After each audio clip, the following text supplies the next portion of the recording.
காஞ்சிபுரம் மாவட்ட அஇஅதிமுக மாநகர வடக்கு பகுதி கழக சார்பில் தேர்தல் வாக்குறுதி எதையும் நிறைவேற்றாத திமுக அரசை கண்டித்து தெருமுனை கூட்டம் நடைபெற்றது.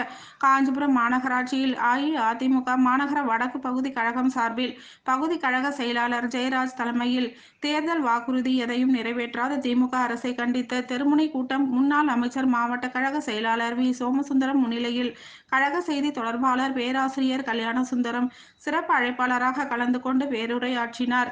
மேலும் கழக செய்தி தொடர்பாளர் பேராசிரியர் கல்யாணசுந்தரம் பேசுகையில், இந்தியாவிற்கே முன்னுதாரணமாக தமிழகத்தில் சிறப்பான ஒரு நல்லாட்சி நடத்தியவர் புரட்சி தலைவி ஜெயலலிதா. 2.5 ஆண்டு திமுக ஆட்சியில் மக்களை சூறையாடி விட்டார்கள். இதனால் நாம் தெருக்களில் இறங்கி திருமுனை பிரச்சார கூட்டம் நடத்த வேண்டிய அவசியம் ஏற்பட்டுள்ளது. இயல்பாகவே மக்களுக்கு மறதி உள்ளது. ஸ்டாலின் ஆட்சி அவலங்களை மக்கள் மறந்துவிடக் கூடாது என்பதற்காக நாம் தெருக்களில் இறங்கி தமிழகம் முழுவதும் தெருமுனை பிரச்சாரம் செய்து கொண்டிருக்கிறோம் எனவும் தெரிவித்தார். இக்கூட்டத்தில் கழக அமைப்பு செயலாளர் வாலாஜாபாத் கணேசன், மைதிலி திருநாவுக்கரசு, அனைத்து உலக எம்ஜிஆர் மன்ற இணை செயலாளர் காஞ்சி பன்னீர்செல்வம், ஸ்ரீபெரும்புதூர் முன்னாள் எம்எல்ஏ மதனந்தபுரம் பழனி, மாவட்ட பொருளாளர் வள்ளி நாயகம், மாவட்ட அம்மா பேரவை செயலாளர் KUS சோமசுந்தரம், காஞ்சிபுரம் மேற்கு ஒன்றிய செயலாளர் தும்பவனம் ஜீவானந்தம், மாவட்ட இளைஞர் பாசறை செயலாளர் VR மணிவண்ணன், மாநகர கழக கிழக்கு பகுதி செயலாளர் பாலாஜி, மாவட்ட எம்ஜிஆர் மன்ற செயலாளர் RD சேகர், மாவட்ட மாணவரணி செயலாளர் திலக்குமார் மற்றும் மாவட்ட ஒன்றிய மாநகர பேரூராட்சி கழக நிர்வாகிகள், திரளான பொதுமக்கள் கலந்து கொண்டனர்.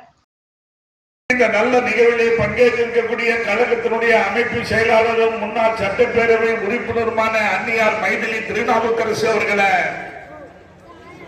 கழகத்தினுடைய அமைச்சர் டில்லி பாபு அவர்களை, மில்மா கிருஷ்ணா அவர்களை, ஜெயந்தி சோமசுந்தரம் அவர்களை, கருணாகரன் அவர்களை, அகிலா தேவதாஸ் அவர்கள், சிந்தன் அவர்களை, சாந்தி சேதுராமன் அவர்களை, பிரேம்குமார் அவர்களை, அவர்களே, நீராவதி அவர்களே, அஜிமா அவர்களே, அம்சா சக்திவேல் அவர்களே, சாந்தி அவர்களே, அனிமா அவர்களே, விஜயா அவர்களே, கோகிலா அவர்களே, ஜெயராஜ், இதெல்லாம் எங்கதான் இவ்வளவு பேரை பிடிச்சி இந்த பத்திரிகையில போட்டாருன்னு தெரியல. உண்மையிலே வரைய பொறுப்பாளர்களே, இந்த பகுதிவார் பெரியோர்களே, அன்புள்ள கொண்ட தாய்மார்களே, பத்திரிகை நண்பர்களே, கண்ணியமிக்க காவல்துறை சார்ந்தவர்களே, மிக அற்புதமான ஒரு கூட்டம். நம்ம ஒரு 10 நாளுக்கு முன்பாக தான் நம்ம கச்சப்பேசுவர் அருள்மிகு கச்சப்பேராளுமன்ற தேர்தலில் உங்களுடைய வாக்குகளை எல்லாம் இரட்டை இலை சின்னத்திலே வாக்குறுதி உங்களிடத்திலே உரையாற்றுவார்கள். அவர்களுடைய நீங்காத நினைவுகளை நெஞ்சில் சுமந்து கழகத்தினுடைய பொதுச் செயலாளர் அண்ணன் எடப்பாடியார் அவர்களுடைய ஆணைக்கிணங்க தமிழ்நாடு முழுவதும் நடைபெற்றுக் கொண்டிருக்கின்ற தெருமுனை பிரச்சாரத்தின் பென்ஷனை 1500 ரூபாயாக உயர்த்தி கொடுப்பேன். ஆனா அத்தனை திட்டங்களையும் இந்த ஆட்சியில மூடு விழா செய்த ஒரு ஆட்சி தான் திமுக ஆட்சி. ஆகையாலே போட்டோம். ஆனா இப்ப இருக்கக்கூடிய மக்கள் முடிவு எடுத்துக்கிறது என்ன தெரியுமா? தமிழ்நாட்டில் எங்கப்பா யார கேளு, திமுக சத்தியமா ஜெயிக்காது. இத பொதுமக்கள் சொன்னா பரவாயில்ல, அண்ணா திமுக சொன்னா பரவாயில்ல, திமுக